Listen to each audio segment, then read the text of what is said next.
Halo sahabat Hotspot, selamat datang di channel R&B Movie. Kali ini saya akan membahas alur cerita dari salah satu film jagat sinema bumi langit yang berjudul Gundala. Film Indonesia yang bergenre superhero ini disutradarai oleh Joko Anwar yang dirilis tahun 2019 yang berdurasi 120 menit. Film ini berkisah tentang seorang anak yang bernama Sancaka yang diperankan oleh aktor Abimana. Sancaka hidup di jalanan semenjak ditinggal ayah dan ibunya.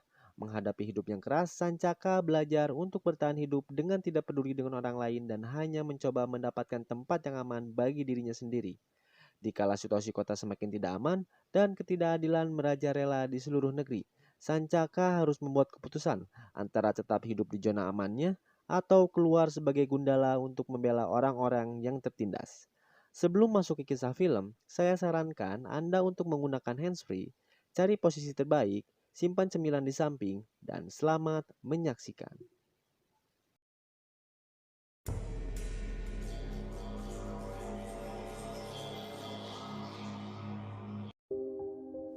Film dibuka dengan memperlihatkan Sancaka kecil menyusul ayahnya dan teman-teman kerjanya menuju pabrik di mana ayah Sancaka bekerja. Mereka menuntut gaji yang tak kunjung dibayar. Akhirnya, salah satu perwakilan pabrik berbicara di pengeras suara meminta salah satu perwakilan pendemo untuk berbicara dengan mereka. Ayah Sancaka pun menyuruh beberapa temannya untuk bertemu dengan pihak pabrik dan berdiskusi sesuai dengan yang telah disepakati. Scene berpindah ketika Sancaka berbincang dengan ayahnya, mempertanyakan kenapa ayahnya melakukan ini, dan ayah Sancaka pun menjawab, karena kalau kita diam saja melihat ketidakadilan di mata kita, itu tandanya kita bukan manusia lagi. Di sini kita diperlihatkan bahwa Sancaka begitu takut kepada petir ketika disuruh oleh ibunya untuk menutup jendela. Setelah beberapa hari, ayah Sancaka pun mendapat kabar bahwa teman yang menjadi perwakilan pendemo untuk berdiskusi dengan pihak pabrik tak kunjung pulang. Ayah Sancaka dan teman-temannya pun berencana menghampiri pabrik untuk menanyakan kemana teman-temannya itu. Di sini kita diperlihatkan ibu Sancaka menghampiri rumah salah satu teman ayah Sancaka yang dianggap hilang, bermaksud menanyakan apa yang sebenarnya terjadi. Ibu Sancaka pun begitu terkejut ketika melihat teman ayah Sancaka yang dianggap hilang ternyata ada di rumahnya. Sadar suaminya dalam bahaya, ibu Sancaka pun menyuruh langsung kepada Sancaka untuk memberitahu kepada ayahnya bahwa mereka telah dijebak. Di saat yang sama, ketika Sancaka bergegas untuk memberitahu ayahnya apa yang sebenarnya terjadi, turunlah hujan petir, yang dimana kita sudah diberitahu bahwa Sancaka begitu takut akan petir. Tawuran pun pecah. Secara tiba-tiba ayah Sancaka menerima beberapa tusukan dan langsung diberhentikan oleh pihak keamanan bahwa mereka tidak ada yang membawa senjata tajam. Di sini kita sudah tahu tidak lain dan tidak bukan bahwa ayah Sancaka sengaja dijebak untuk dibunuh. Sancaka pun terlihat begitu sangat marah dan langsung mengambil sebuah tameng milik petugas keamanan. Namun secara tiba-tiba di sini Sancaka tersambar petir yang membuat Sancaka terpental. Ketika beberapa orang akan membantu Sancaka, mereka malah ikut terpental karena petir yang sudah menguasai tubuh Sancaka. Scene berpindah kepada ibu Sancaka yang berbicara kepadanya bahwa ia akan pergi keluar kota untuk bekerja. Ibunya mengatakan kepada Sancaka bahwa ia tak akan lama untuk bekerja. Esoknya ketika Sancaka pulang ke rumah, ternyata ibunya masih belum ada di rumah. Hari demi hari Sancaka lalui hingga dirinya jatuh sakit karena kelaparan. Dan esok paginya Sancaka diantarkan makanan oleh istri teman ayahnya. Namun Sancaka langsung menendang makanan itu karena tahu bahwa suaminya lah yang menyebabkan ayah Sancaka meninggal. Dan akhirnya Sancaka pun memutuskan untuk keluar dari rumah karena ibunya tak kunjung pulang. Singkat cerita, di sini kita diperlihatkan Sancaka sedang dikejar oleh beberapa anak jalanan. Dan akhirnya Sancaka pun dikeroyok dengan brutal. Namun ada seseorang anak yang membantu Sancaka. Ia terlihat begitu sangat menguasai bela diri, dan dia bernama Awang. Dan akhirnya Awang pun berhasil melumpuhkan semua anak-anak yang mengejar Sancaka. Akhirnya Sancaka pun diajarkan bela diri oleh Awang agar ia bisa menjaga dirinya dari mara bahaya.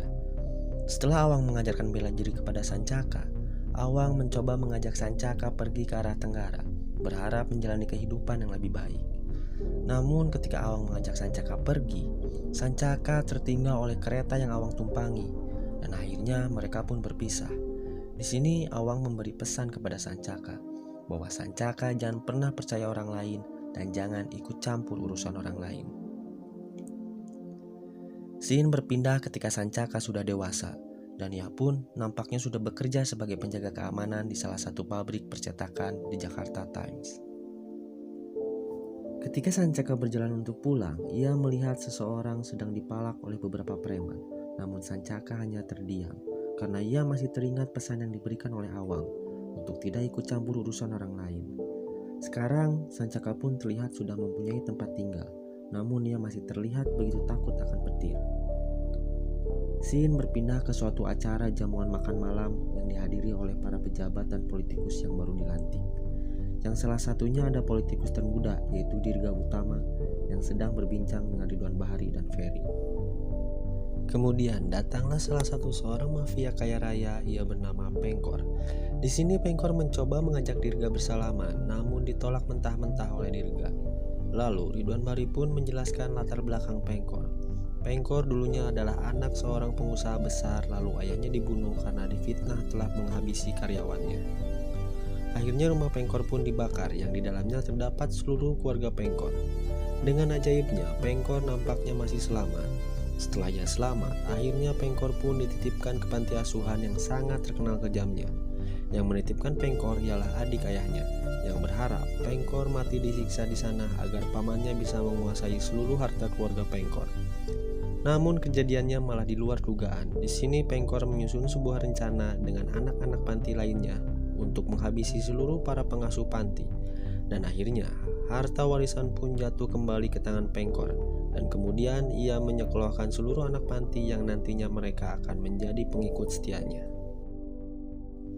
Scene berpindah memperlihatkan Dirga dan keluarganya pulang ke sebuah hotel. Namun di sini Dirga merasa bahwa ada yang mengikuti ia dan keluarganya. Lalu ia mencoba melihat keadaan, namun naasnya ia malah terhipnotis oleh salah satu pengikut Pengkor. Ketika terbangun, ia melihat istri dan anak-anaknya telah digantung yang akan segera terjatuh dari atap gedung. Ia memohon kepada Pengkor untuk memaafkannya, namun Pengkor merasa sudah dihina dan enggan memberi maaf kepada Dirga. Di sini Pengkor berdalih bahwa ia harus memberi pelajaran kepada wakil rakyat untuk menghormati rakyat seperti dirinya. Karakter Pengkor mulai terkuak. Ia adalah yang membawahi beberapa politikus kotor, dan ia pun tak segan-segan menghabisi siapapun yang mencoba menghentikannya. Di sini kita bisa lihat perlahan tali yang menahan istri dan anaknya Dirga mulai terbakar dan akhirnya pun terputus. Dirga mencoba menyelamatkan mereka dengan cara melompat, namun naasnya ia ikut terjatuh dan tewas. Scene memperlihatkan Sancaka kecil yang melihat jasad ayahnya. Namun di sini ada salah satu sosok yang mencoba menghampiri Sancaka secara perlahan. Ternyata Sancaka hanyalah bermimpi, terbangun karena mendengar keributan di kamar sebelahnya. Pada esok harinya, ketika Sancaka sedang mandi, Sancaka kembali mendengar keributan yang ternyata tetangganya yang seorang perempuan diserang oleh beberapa preman pasar. Dan akhirnya Sancaka pun mencoba menolong perempuan tersebut hingga para preman pasar tersebut kabur.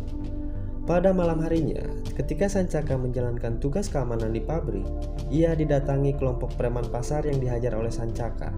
Namun kali ini membawa lebih banyak preman pasar yang mengakibatkan Sancaka kewalahan menghadapinya. Dan akhirnya Sancaka pun kalah dan dipotong kupingnya lalu dilempar ke bawah gedung pabrik. Dari sinilah awal mula Sancaka tersambar petir dan membuat tubuhnya kembali pulih. Keesokannya Sancaka terbangun di tempat tinggalnya dan ternyata ia telah dirawat oleh wanita yang kemarin ia selamatkan.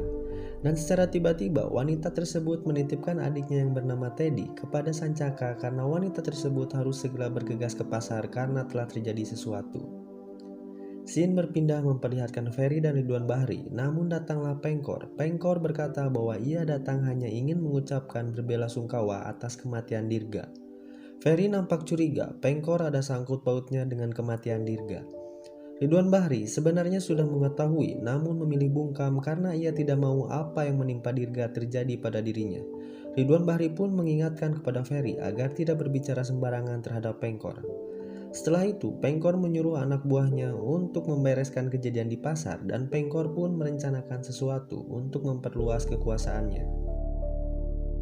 Di suatu tempat yang berbeda, tepatnya di sebuah pabrik beras, ada sebuah kelompok yang memberi cairan hijau ke karung beras yang akan segera didistribusikan ke masyarakat luas.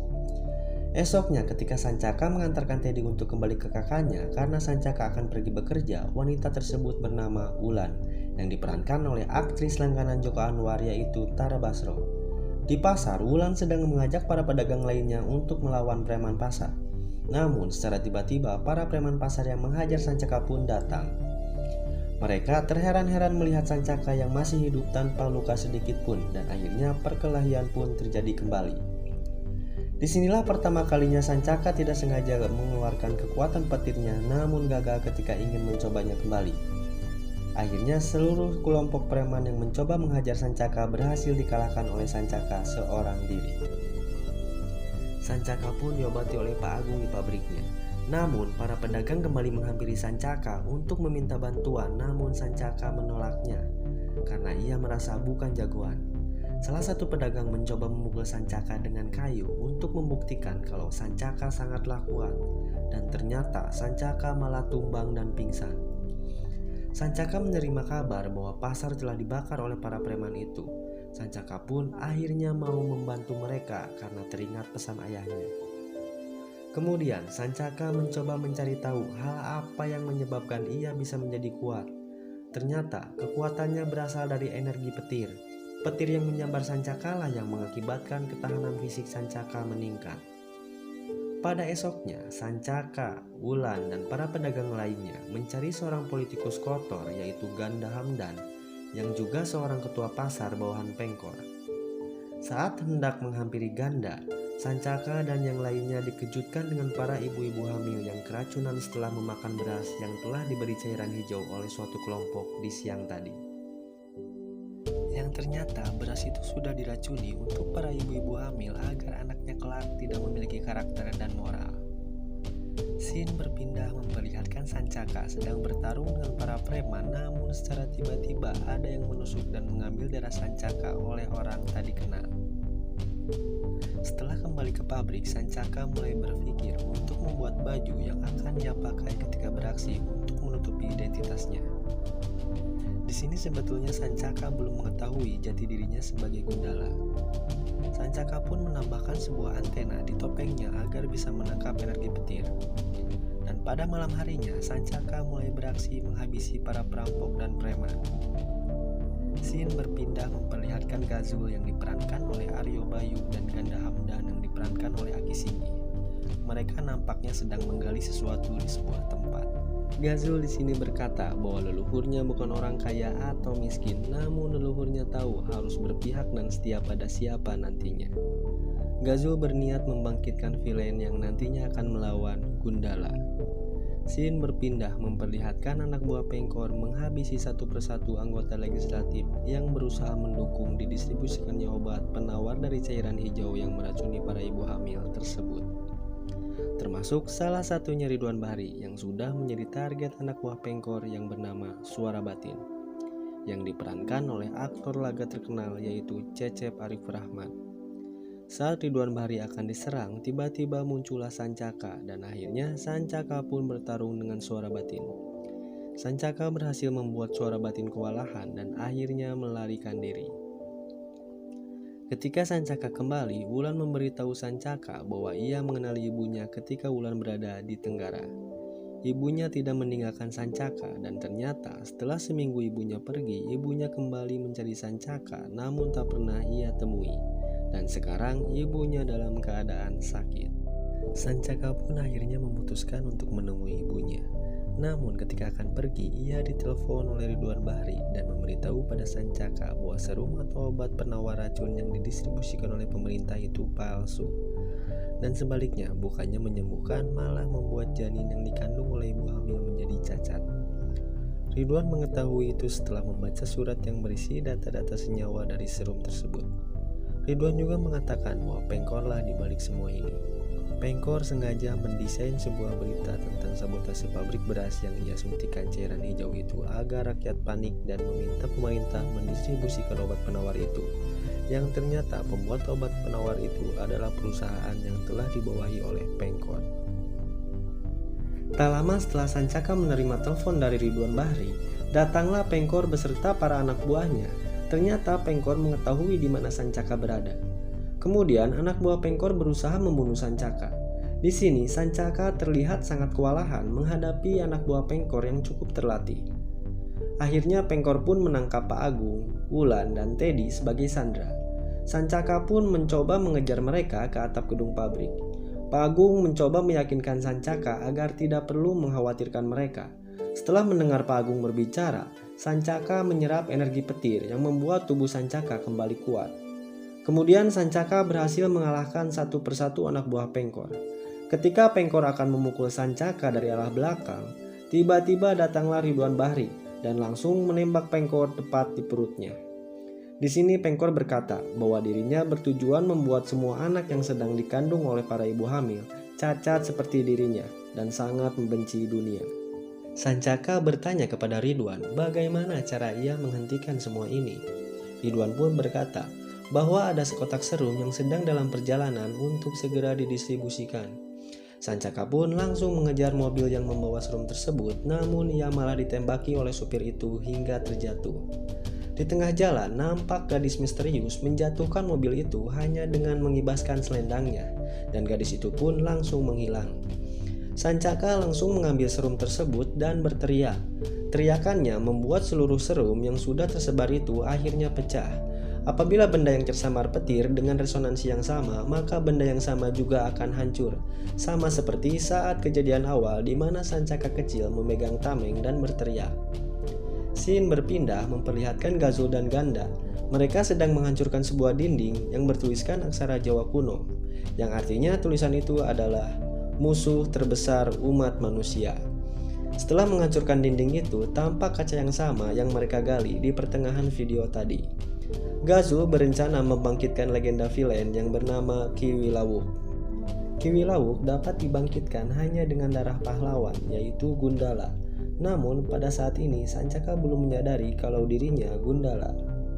Kiwi Lawuk yang diperankan oleh Sujiwo Tejo kemudian menyuruh Gajul untuk menyiapkan pasukan yang nantinya akan berperang melawan Gundala. Dan film pun berakhir.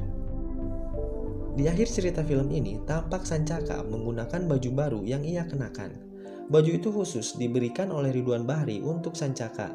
Dan di film ini juga ada karakter baru namun hanya sebatas cameo tetapi mempunyai peran yang sangat penting di film ini. Ia bernama Sri Asih yang diperankan oleh Pevita Pierce. Film solo Sri Asih pun akan segera dirilis tahun ini. Patut kita tunggu ya jadwal penayangannya. Cukup sekian pembahasan alur film Gundala. Mohon maaf apabila ada salah-salah kata dari saya, karena saya masih terus dalam proses belajar. Semoga kalian yang menonton pembahasan film ini dalam keadaan sehat selalu. Sampai bertemu di pembahasan film selanjutnya.